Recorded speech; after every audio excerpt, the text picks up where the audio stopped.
To gani nan na sake dawowa, zan ba da shawara wa masu neman scholarships musamman na masters da PhD.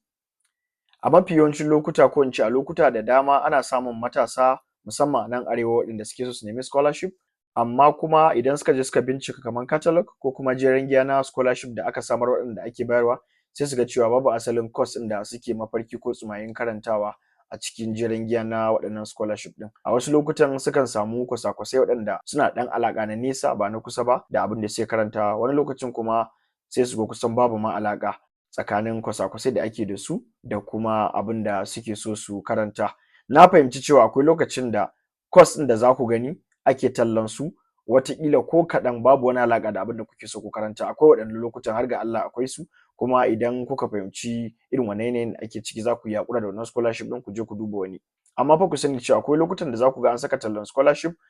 kuma duk da cewa za ku ga kwasa-kwasai da ake da su na scholarship ɗin ba su da alaƙa na kusa da ainihin abin da kuke so ku karanta, amma kuka tsaya kuka zurfafa tunaninku kuka zurfafa bincike akan wannan kwasa-kwasan za ku ga cewa akwai alaƙa wanda za ku iya haƙuri ku lallaɓa ku je ku karanta wannan course ɗin, kuma duk da haka za ku iya kaiwa gaci na abin da kuke so ku cimma na burinku na rayuwa. Don haka akwai abin da ake cewa idan rayuwa ta baka lemo ka mayar da shi ruwan lemo.